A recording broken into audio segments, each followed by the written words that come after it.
कितने हसी आलम हो जाते,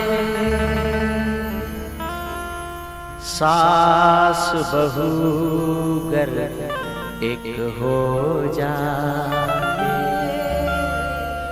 बाप और बेटा एक हो जाते,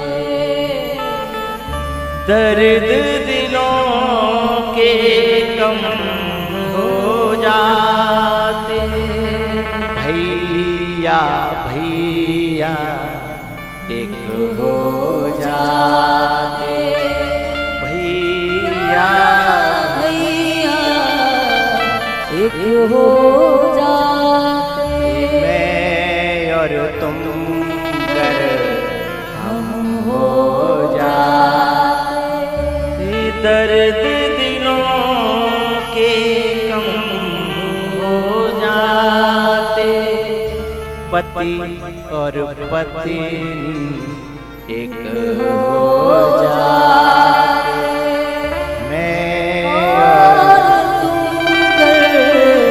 हम हो जाते, शिष्य गुरु गर एक हो जाते, शिष्य गुरु गर एक हो जाते, कितने हसी आलम हो जाते, मैं और तुम गर हम हो जाते, मैं और तुम गर हम हो जाते।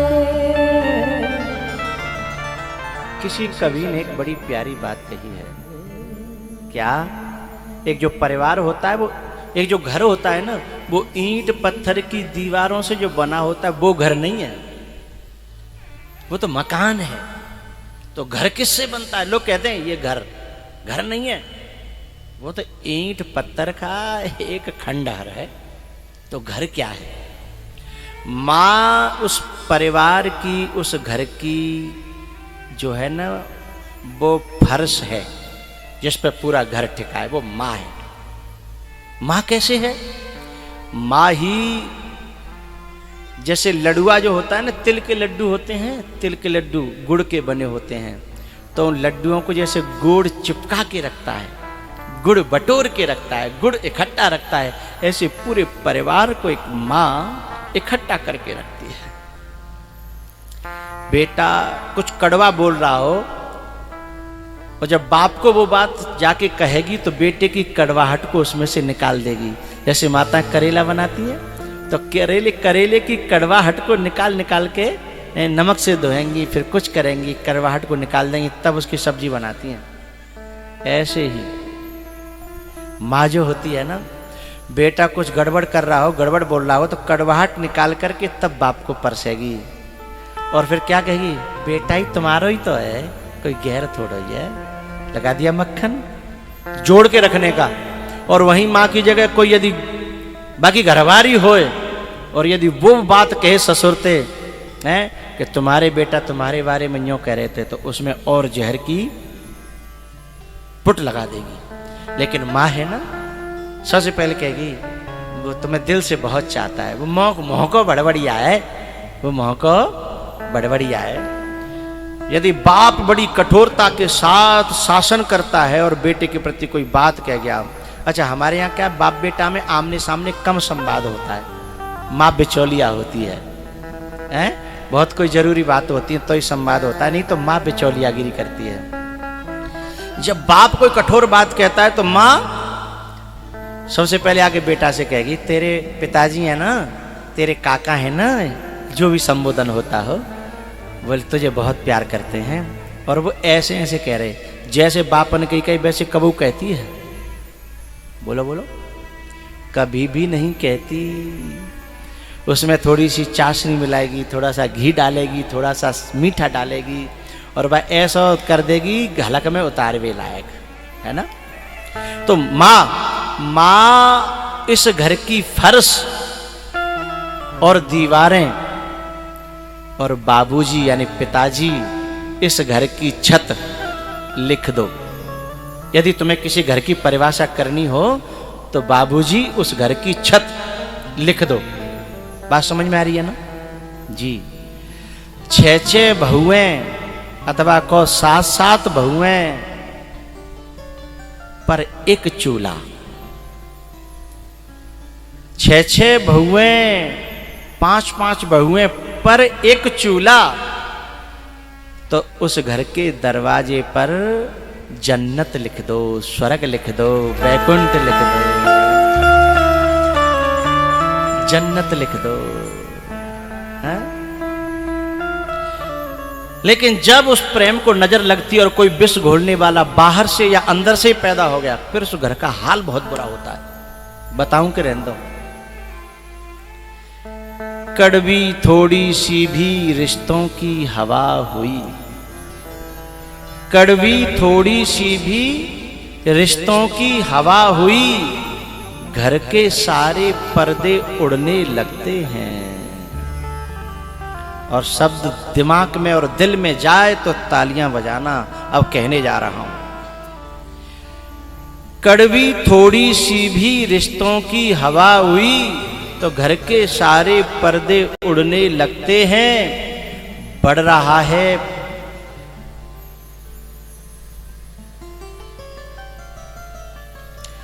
अंदर वाले थोड़े भी अलग हुए, अंदर वाले थोड़े भी अलग हुए तो बाहर वाले आकर जुड़ने लगते हैं। बाहर वाले आकर जुड़ने लगते हैं। फिर शुरू होता है घर का भीतर जहर घुलना। उसमें जो बड़ा भाई है या बाप है वो देखता है कि बढ़ रहा है प्यार तेरा दुनिया से और मुझसे घट रहा है। मैं दुश्मन थोड़े ही हूं पर तेरा नजरिया बदल गया है देखने का। कहीं से क्यों कि कोई नजर दे गया है, कोई निगाह दे गया है।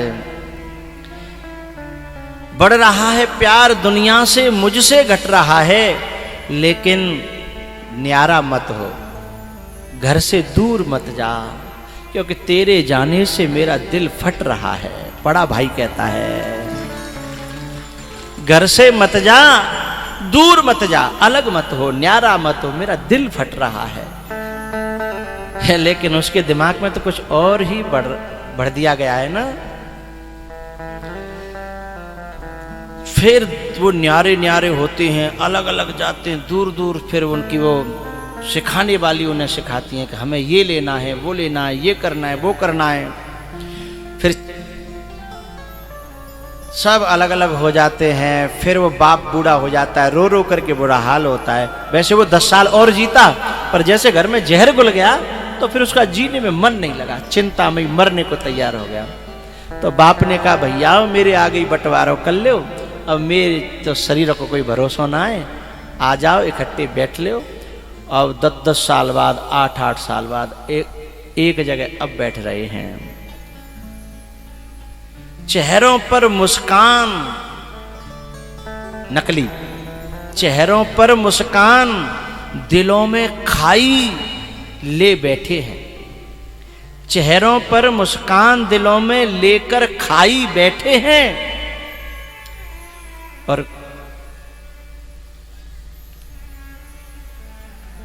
आकर के सारे लोग हिसाबे पाई पाई बैठे हैं, पाई पाई का हिसाब कर रहे हैं। आज वसीयत करने वाले हैं बाबूजी, आज वसीयत करने वाले हैं बाबूजी दौलत की, संसारी दौलत की। प्यार की दौलत तो उन्होंने चाही नहीं थी, मिली ही नहीं, लेकिन आज वसीयत करने वाले हैं बाबूजी दौलत की। इसलिए घर में पहली बार इकट्ठे सारे भाई बैठे हैं कितने दिनों के बाद।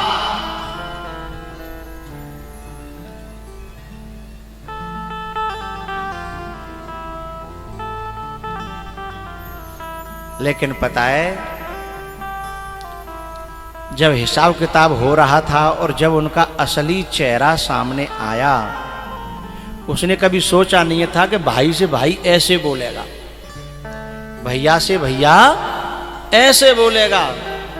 तो पता है, अब मुदने वाली हैं बाबूजी की आंखें, अब मुदने वाली हैं बाबूजी की आंखें, तो सारे जोड़ घटाने में सब माया माथा फोड़ रहे हैं, जोड़ घटाने में सब माथा फोड़ रहे हैं। और लालच ऐसा, माँ की जो सोने की चूड़ी थी ना, उन्हें भी हिस्सा कर करके तोड़ रहे हैं।